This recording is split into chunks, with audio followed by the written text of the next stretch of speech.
Marda Qaragum derýasynyň joşup hanasyny ütgeden bölügini yapmak tynançyklary dowam etdirilýär. Bu işlerin çäginde döwlet edaralarynyň erkek işgärleri Türkmen galanyň 3-nji atly tebitine ýatymlyk ugradylýarlar. Olar gosmaçy hak tölenmezden mejburi işledilýändiklerini we iş şertleriniň yaramazdygyny aýdýarlar. Türkmenistanda ýanwaryň aýaklaryna aýrylaşan açy suw gowa ýurdun çäginden geçýän Amy derýada we Qaragum derýasynda buzluklary emele getirdi. Soňky günlerde howanyň maýlap buzluklaryň eräp başlamagy bilen Marynyň çäginden geçýän derýa öz akymyny ütgetdi. Häkimetler ilatly nokutlary suw almak hupynyň bardygyny duýduryp, böwsüp çykan suwuň öňüne almagy çalyşýarlar. Mary vilayatynyň tas ähli döwlet edaralarynyň erkek işgärlerini 4 gün möhlet bilen 3-nji stansiýasyna ýatymlyk uğradýarlar. Her gün 10 awtobusy işgärlerden doldurup iberýärler. Häzir ol sebitde birden-kä 1000-den hem köp adam zähmet çekýär. Diýip ýakynda bu tebitde nowatçylyk çekip gelen mugallimlaryň biri 3 fevralda habarçymyza gurrun berdi. Ol baran pursatlary ellerinden mobil telefonlarynyň alınýandygyny we günüň dowamında diňe ýeki gezek ýakynlary bilen 1-2 minut gurulmagy ruhsat berilýändigini aýtdy. Onuň sözlerine görä, derýanyň böwsen ýerini yapmak işleri gizli gündiziň dowamında alınıp barylýar. Biz haltalary gumdan doldurup olary derýanyň böwsen ýerine zyňýarys nowat her 4 sagatdan çalyşýar. Häkimetler kenaryň boýunda durup diňe gygyrýarlar we buyruk berýärler. Olar gijesine sebiti terk edýärler. Bizi bolsa gije diýmän, sowuk diýmän işledýärler. Iýmet ýagdaý hem juda yaramaz. Bişirilýän naharlar ähli kişä ýetmeýär. Şol sebäpli onuň mukdaryny azaldyp paýlaýarlar. Öýe jaň edenimizde kimdir biri bilen iň bolmanynda çörek uğratmaklaryny soraýarys. Dip anonimlik şertinde gurulaşan söhbetdeşimiz aýtdy. Ol derýanyň ütgän akymynyň suwunyň çöle göýberilýändigini, şol bir wagtda suwuň böwsen ýerine eýýäm ençime gün bäri ýapyp bilmeýändiklaryny sözüne goşdy. Bu sebäpde büdjetçiler bilen birlikde polisiýa we ýangyn howpsuzlygy gullugynyň işgärleri hem ugradylýar. Bu ağırlykda Qaragum derýasyndan Marynyň merkezi sebitlerine akýan suwuň mukdary hem gün saýyn azalýar. Habarçymyz derýanyň käbir ýerlerinde suwuň arık derejesini çeline azalandygyny hem üns çekýär. Häkimetler Qaragum derýasynyň goloýunda ýerleşen hujuluklara öýlerini wagtlaryň terk etmegi tapşyrdylar. Ýöne resmiler olary ýaşar ýaly wagtlaryň jaý bilen hem üpçün etmediler. Sebitýa ýurt resmileri şeýle-de berk döwlet gözegçiligindäki metbuat seristeleri bu çärler barada açaçan maglumat bermeýärler. Türkmenistan adam hukuklarynyň bozulmagy bilen baglanşykly meseleler boýunça Birleşen Milletler Guramasynyň Adam Hukuklary Komitetine beren jogabynda Azat Ýewropa Azatlyk Radiosynyň türkmen gullugynyň habarçysy Oğul Sapar Muradowanyň öz janyny kast edenligini gaýtalady. Muradow 2006-njy ýylyň sentýabr aýynda türkmen türmesinde aradan çykdy. Onuň garyndaşlaryna berilen jesedinde zorluk alamatlary bardy. Birleşen Milletler Guramasynyň Adam Hukuklary Geňeşi onuň ölümine Türkmenistany jogapkär hasaplady.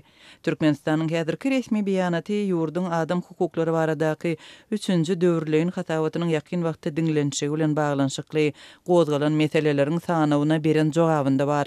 Ýurdun raýat we syýasy hukuklary baradaky halkara borçnamalaryna degişli nowatdaky hatawaty fevral aýynyň ahirinde Birleşen Milletler Guramasynyň Adam Hukuklary Komitetiniň 137-nji mejlisinde diňlener. Bu çäre 27-nji fevraldan 24-nji mart aralygynda geçiriler.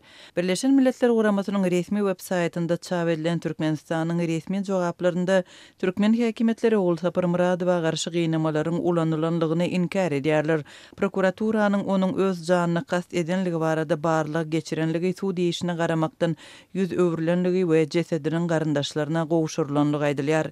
Azatlyň habarçysy Muradow 2006-njy ýylyň sentýabr aýynda gümürtük ýagdaýda tutsagylykda aradan çykdy. Garyndaşlary jurnalistiň bedeninde ençime ýaranyň bardygyny gördüler. Türkmenistanyň häkimetleri şonda Muradowanyň ölümine günälidigini boyun almadylar. Oğul Sapar Muradow Türkmen Helsinki fondunyň esaslandyrjylarynyň biridir. 2004-nji ýyldan beri Azatlyk Radiosynyň habarçysy bolup işledi. 2006-njy ýylyň iýun aýynyň ortalarynda türkmen häkimetleriniň içalaçylykda aýplan fransuz jurnalistleri bilen habarlaşyndan soň tutsak edildi.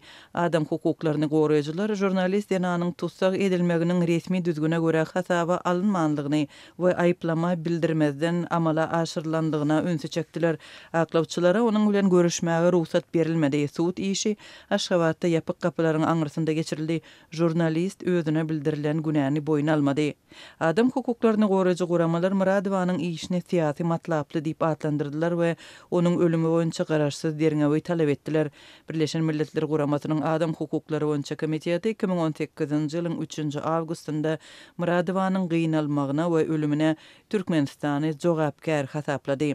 Türkmenistanyň adam hukuklary baradaky 3-nji döwürleýin hatawatyň ýakyn wagtda geçiriljek diňlenşigi bilen baglylykda gozgalan sowallary beren häzirki jogabynda 2019-njy ýylyň oktyabr aýynda geýdigini habar berip, Azatlyk radiosunda açyk çykyş eden ýaş türkmen Lukmany 24 ýaşly Kasymberdi Garaýewiň ýagdaýy hem agdalýar.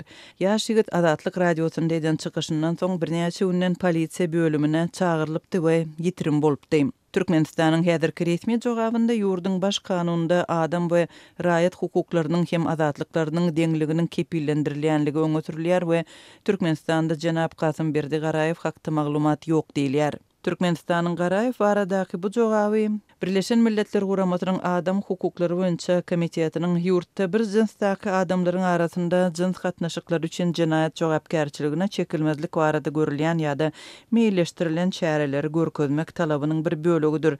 Şeýle hem bu talapda Türkmenistan Jenaýat kodeksiniň 135-nji maddasyna laýyklykda göz öňünde tutulan möhletde berilen jezalaryň sany şeýle hem diskriminasiýanyň öňüni almak hem LGBT ýagny jins azlyklar toporlaryna girýän adamlara garşy zorluk hadisalary dogry derňemek hem günäkärleri jezalandyrmak üçin edilen ädimler barada maglumat berilmegi sorulýar. Bu talapda Kasymberdi Garaýewiň ýagdaýy anyk görkezilýär.